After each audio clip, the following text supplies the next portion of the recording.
Hey guys, Dantix here, back with some more Anthem gameplay and analysis. Anthem is the next big title from Bioware wherein you fly around raining destruction on your enemies in Iron Man-like exosuits called Javelins. Free public demo is Feb the 1st and release is the 22nd. So today I'm going to talk about how you unlock each Javelin, the official PC system requirements, and take a deeper look at the Storm and its abilities. Once again, before we start giving away a digital copy of Anthem on the platform of your choice, enter the link below. Now, let's get started with the official PC requirements. Bam! On screen now.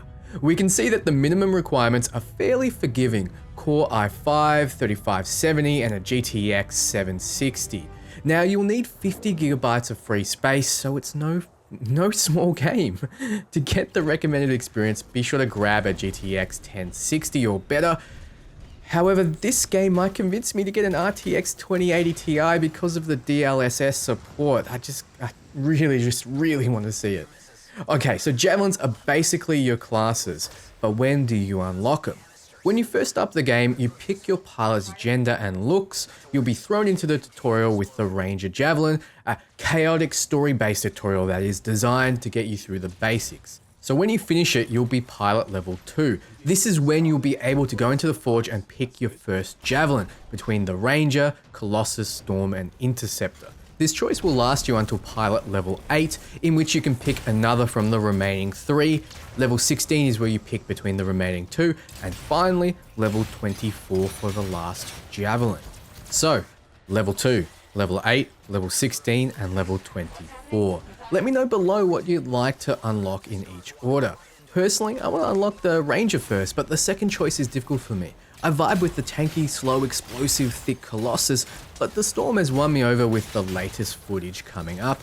I also feel as though the Interceptor would be fun to level up with. I really just don't know. No matter what you pick, you'll start with the most basic of gear. The Ranger starts with the frag grenade ability and the homing missile. These do a lot of damage and have a large AoE, but they're both detonator abilities, so if you want to get combos, you're going to need to group up. The Colossus starts with a high explosive mortar and the railgun, also both detonator abilities. The Storm starts with a lightning strike and hoarfrost shards, the shards being able to freeze, so storms will be valuable for Rangers and Colossus from the beginning of the game.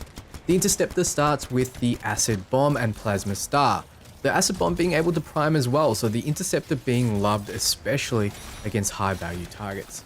So the footage you're about to see is from IGN, link below, and covers the Storm Javelin abilities.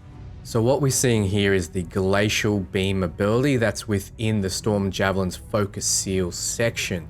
Now it seems to hit multiple times. We can see 2 damage numbers appearing before the enemy Storm drops to the ground. Now he drops because he lost his shield, that's one way to deal with those flying Javelin, and then he follows it up with a lightning strike. Now both the lightning strike and the Glacial Beam are detonator abilities, so without something to prime this target, it's not going to combo. As you can see, there is no combo effect that goes off here. You can tell they're detonators by the little fiery explosion next to the infographic on the ability bottom right.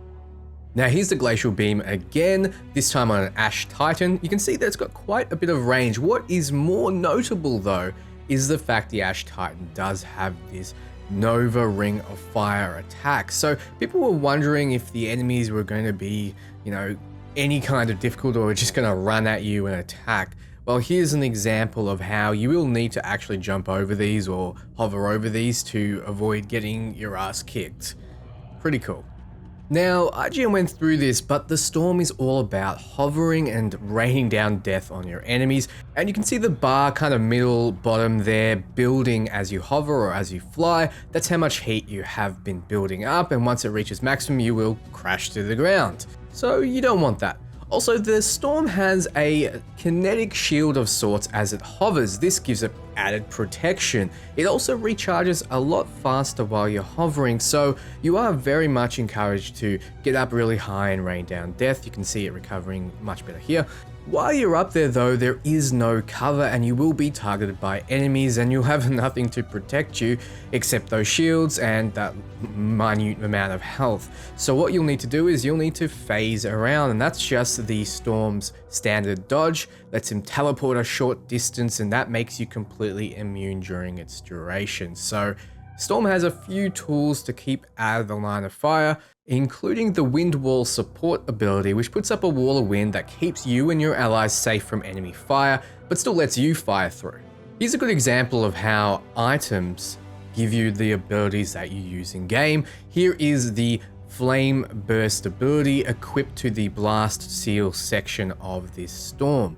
Now you can see here that this item gives a set amount of damage, a set amount of recharge, a radius, and also has some unique modifiers dependent on the random rolls you get from picking up the item. So this is a rare Blast Seal, so it has 3 of these random modifiers, wherein Legendary will have a lot more, also a unique property, Masterwork would have just under that, and so on and so forth. So the rarity of your item determines how many of those randomly rolled modifiers you'll get, and the type of item determines what abilities you'll get on that slot. So this one is the Flame Burst. Let's have a look at some fire skills in action. Now this is the Flame Burst. We can see it has 5 charges that recharge fairly quickly, so you will be able to spam this without having to use your equipped weapon too much. And it seems like a sizable AoE as well, so you will be throwing fire around fairly often with this kind of ability equipped. Now we see the Fireball. Now the Fireball can be charged up to increase the size of the explosion and increase the damage. You see there, that's a lot of damage, and that's a huge explosion, but they can also be spammed individually to be fired very quickly. Now that's a wind wall up, we talked about that before.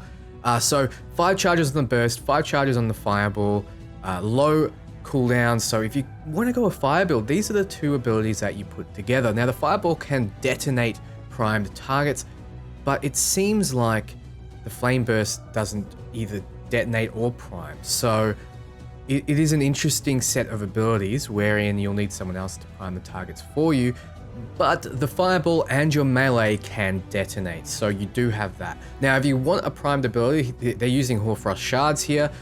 So there you go, you can see you can use the melee to detonate there, and you would be able to have that combo self-sufficiently. Now you don't really need a self-sufficient combo with these kinds of builds. You can just go pure damage, and that looks like it does quite a lot. Now you can swap out the Flame Burst for Living Flame, which does ignite targets. Then that could be a combo primer and starter between the Living Flame and the Fireball. However, we don't have footage of that here today. However, we do have footage of more Hoarfrost Shards and Lightning Strikes. Now, Hoarfrost Shards, like I've mentioned before, prime the target with the Ice status. That does freeze, that does slow, and then you can detonate that with the Lightning Strike. The Storm's combo effect spreads the initial primed effect, in this case Ice, to everything within an AoE. So what you want to do is you want to freeze one target and then Lightning Strike the group, and the whole group will get frozen. So you can see this build is fantastic at crowd control, because you will be just spreading that frost effect all around while doing a hell of a lot of damage with your combos. Now keep in mind you have 10 charges with your shards, so even though they hit one target, you will be able to hover and spam that ability and follow it up with a Lightning Strike. You will barely need to use your gun with this kind of build.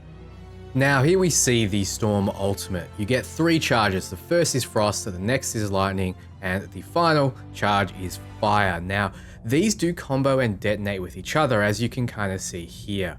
Once you activate the ultimate, you do have to get off those 3 charges before that yellow bar completely dissipates. So you do have a time limit. Only activate it when you really know you need to ultimate, for example against a boss or a large group of enemies. One thing to note is this is the matchmaking screen for the Storm. Looks pretty cool, doesn't it? Summary, the Storm is all about spreading elemental effects, controlling the battlefield, and dishing out damage. That's all I have for you today. Hopefully you've seen some good news. Perhaps your PC can run Anthem when you thought it couldn't. Perhaps you like the idea of picking a Javelin you really want to play from the start. Be sure to let me know what you want to run below. Or perhaps you like the look of the Storm and what it can do. Regardless, I'm excited for the game and will be bringing you as much Anthem content as I can in the coming weeks. If you liked the video, drop a like. If you want to keep the conversation going, reach out on Twitter or chat to me on Discord. Love you all, and we'll be back very soon.